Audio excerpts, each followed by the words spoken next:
In 1971, when I was a young clerk on the floor of the New York Stock Exchange, the United States ran out of money and defaulted on its debts.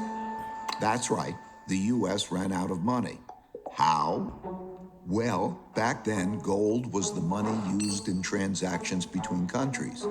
Paper money, like the dollar, was like checks in a checkbook in that it had no value other than it could be exchanged for gold, which was the real money.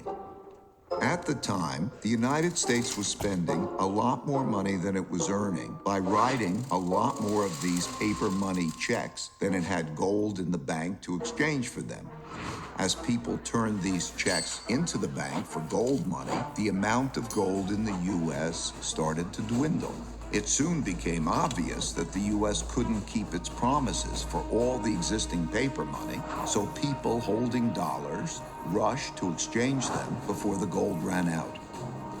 Recognizing that the U.S. was going to run out of real money, on Sunday evening, August 15th, President Nixon went on television to tell the world that the U.S. was breaking its promise to let people exchange their dollars for gold. Of course, he didn't say it that way. He said it more diplomatically, without making it clear that the United States was defaulting. The strength of a nation's currency is based on the strength of that nation's economy. And the American economy is by far the strongest in the world. Accordingly, I have directed the Secretary of the Treasury to take the action necessary to defend the dollar against the speculators. I have directed Secretary Connally to suspend temporarily the convertibility of the dollar into gold or other reserve assets, except in amounts and conditions determined to be in the interest of monetary stability and in the best interest of the United States. I watched in awe, realizing that money as we understood it was ending. What a crisis. I expected the stock market to plunge the next day, so I got on the exchange floor early to prepare. When the opening bell rang, pandemonium broke out, but not the kind I expected. The market was up, way up, and went on to rise nearly 25%. That surprised me because I never experienced a currency devaluation before. When I dug into history, I discovered that the exact same thing happened in 1933 and had the exact same effect. Then, paper dollars were also linked to gold, which the U.S. was running out of because it was spending more paper money checks than it had gold to exchange for them. And President Roosevelt announced on the radio that he would break the country's promise to exchange dollars for gold. It was then that I issued the proclamation providing for the National Bank holiday. And this was the first step in the government's reconstruction of our financial and economic fabric. The second step, last Thursday, was the legislation promptly and patriotically passed by the Congress, confirming my proclamation and broadening my powers so that it became possible, in view of the requirement of time, to extend the holiday and lift the ban of that holiday gradually in the days to come. This law also gave authority to develop a program. In both cases, breaking the link to gold allowed the U.S. to continue spending more than it earned, simply by printing more paper dollars. Since there was an increase in the number of dollars without an increase in the country's wealth, the value of each dollar fell. As these new dollars entered the market, without a corresponding increase in productivity, they went to buy lots of stocks, gold, and commodities, and hence caused their prices to rise. As I studied more history, I saw that the exact same thing happened many, many times before. I saw that since the beginning of time, when governments spent much more than they took in taxes, and conditions got bad, they ran out of money and they needed more. So they printed more, a lot more, which made its value fall and made the prices of most everything, including stocks, gold, and commodities, rise.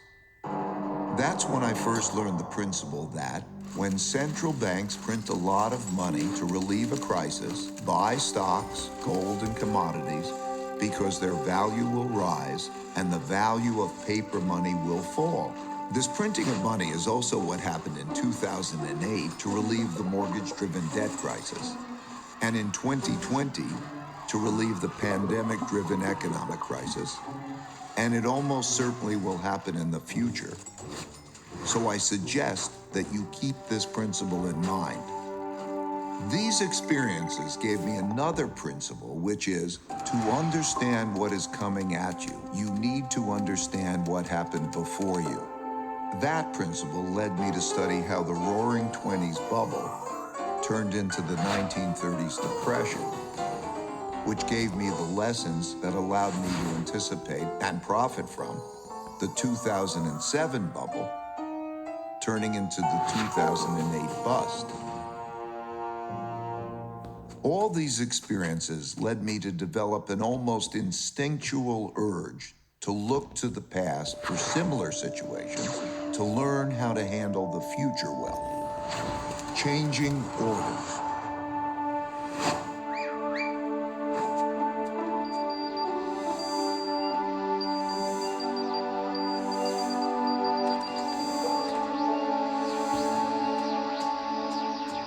Over the last few years, three big things that hadn't happened in my lifetime prompted me to do this study.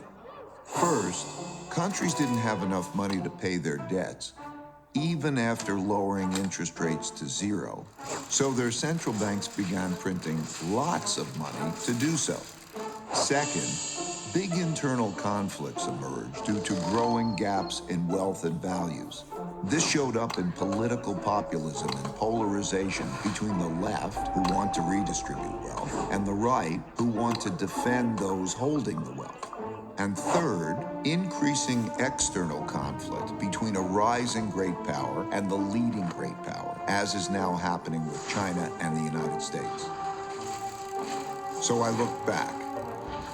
I saw that all these had happened together before, many times, and nearly always led to changing domestic and world orders.